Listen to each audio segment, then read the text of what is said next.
Tumaas na ang presyo ng ilang Noche Buena items sa ilang pamilihan sa Metro Manila. Payo ng DTI, alamin muna ang suggested retail price ng bawat produkto bago mamili.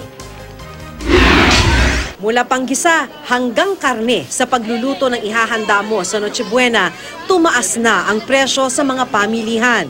Wala naman tayong choice eh. Talaga namang lahat tumataas eh. Kaya pikit na lang mata. Sa Mega Q-Mart sa Quezon City, 5 hanggang 10 pisong itinaas sa presyo ng baboy, manok at baka. 20 piso naman ang itinaas sa kada kilo ng mga panggisa tulad ng sibuyas, kamatis at bawang. Tanging presyo ng luya ang bumaba.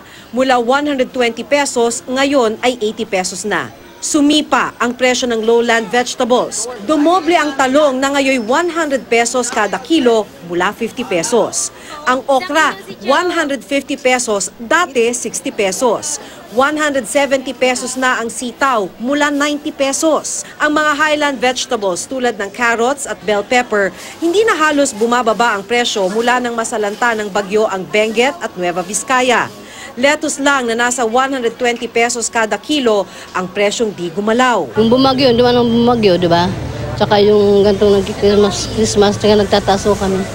Sa isang grocery naman, may mga nagsimula na ring mamili para sa Noche Buena at kung ikukumpara sa nakaraang taon, tumaas na rin daw ang mga presyo kaya ang budget para sa handaan lumobo rin. Kahit mas mahal, kailangan bumili. Mas tataasan mo yung budget. Kasi mahal na yung bilihin. Payo lang ng DTI bago mamili ng mga keso at hamon. Tignan ang suggested retail price ng Noche Buena items na nakapaskil sa mga tindahan.